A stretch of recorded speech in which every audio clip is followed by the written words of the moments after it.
Next is from George Laban. Subject to Sean Ross Sapp as a genius, and CM Punk versus Gunther was atrocious.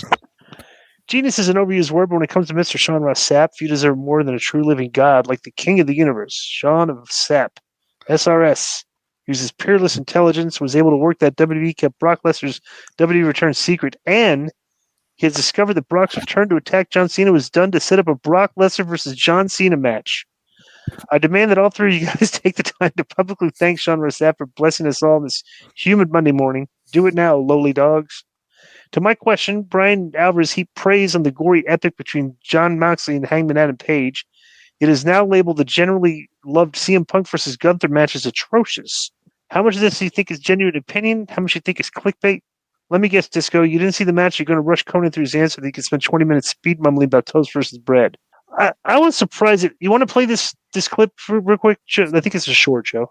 Just a minute, yeah. You want it? Yeah, go play it. There was like 2 good matches on the show. It's very low. I thought the main event was like atrocious. And Gunther did everything in his power. He tried so hard.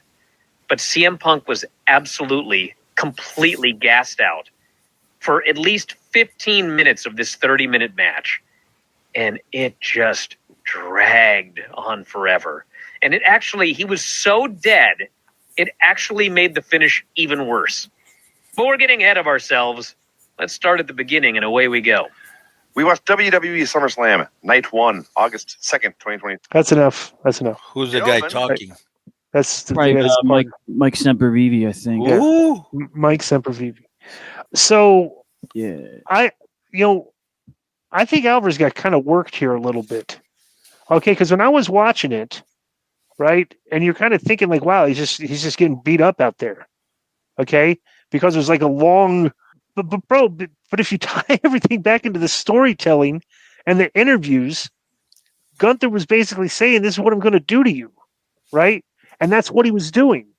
He was dragging him along, dragging the match, beating him down, breaking his will and stuff. But then they did the spot where Gunther hit, and now all of a sudden he's bleeding. And now Punk did a comeback, with the blood and everything, and he won. And then because he's exhausted, okay, and just is completely out of it, he's just like drained everything. Now here comes Seth Rollins. Bro, that was just all great selling by Punk. Like the fact that you thought that he was like, bro, that was just that's the story that they told. And I thought they executed the story at the expense that the match itself kind of did look like it was dragging a little bit. Well, not just that. Punk understands better than most the shape you need to be in a main event pay-per-view match. And he's probably in the best shape of his life. And I doubt he's going to go in there blown up. Right. But that was just, bro, I thought that was, in retro, if you look at that whole thing with Seth coming back, bro, that was good. That's a story. That was the story. It's like he got beat down. He was exhausted. And not only that, that's Gunther's gimmick. He breaks you down. Right. He chops you down. He breaks you down. He works you down. He manhandles you. So kind of he kept up his end of the bargain in that promo. I'm gonna do what I did, and that's what he did. Except he got caught. All of a sudden he came up bleeding. It's like, oh my god. It was actually they actually laid that match out. They did, except it was just a little bit too long. Yeah. But that's kind of the story, though. It's I'm going to beat you down and drag, Yeah. So, well, their mindset is pay-per-view matches needs to be long, where mine isn't. It's like you're not getting your money's worth if the main event isn't at least 30 minutes. Why? Right. You could go watch a UFC fight and it's just one good round. Right, and it's real. You're going to remember. Yeah. It's like a difference. This is not real. It's like, it's like you're right. You have the ability to make it a 5-minute great match. Right. Instead of 30-minute with rest holds and all this stuff. Because you have to do it because you're giving the fans the money worth. Right. Do you think Hagler, Hearns, the fans got their money's worth? Right. Right. Exactly. It's like they got to see the greatest round in the history of boxing. What I'm saying? So, all right. Next is from UFC, DI. This is our little FanDuel drop here. I did suggest you go on your FanDuel and bet on Chris Duncan at plus 168. Oh, good hit, Joe. Was the winner by decision. Indeed. I also said maybe take a look at the submission because it was so high you could have won, I think, $950. He did not win by submission, but he did win. The underdog here won. Yeah, it was a big under. Yeah. Yep, and I bet on FanDuel, so support K100 and check out FanDuel for all your sports betting needs. Yeah. Congratulations, Sean, your big win. Yes. Is that your first win? No. I do all right with UFC, yeah. All right, next is from... How much did you win? $168. That's good. Get in the game with the FanDuel Sportsbook app. Bet on the NFL, NBA, NHL, MLB, soccer, golf, MMA, and more. Every sport, every market, right at your fingertips. Deposit instantly with PayPal, Venmo, or Apple Pay, starting at just $10. Win big and cash out fast. PayPal in 24 hours or instantly at retail sportsbooks. Available in over 20 states, FanDuel's app is your ticket to the action. Download the FanDuel Sportsbook app now. Next is from the mayor, but not of K100 from Poseidon, New Jersey. What's good, fellas? SummerSlam was cool, in my opinion. It was amazing explaining to my wife what the term Super Cena was before the main event and seeing her reactions to witnessing it firsthand as a newer wrestling fan. Other than that, Lyra Valkyria has go-away heat with me. What do they see in that girl? I'm baffled. My actual question is now that SummerSlam is too nice and is a spectacle in itself. Do you think WWE booking him may reflect kind of a half and half season? Big story build-ups to SummerSlam half the year, big story build-ups to half the year to WrestleMania. Would that be easier to have some good goalposts to work towards creatively as a sort of reset point after storyline blow-offs? P.S. My wife and I watched Happy Gilmore too. Thought it was all right, but definitely got a bit too kiddie with the humor at certain points. We expected more crude comedy, but we didn't think it was terrible. Definitely not for anyone, so I can understand Konnan's POV on it. Shooter McGavin is a top-tier heel.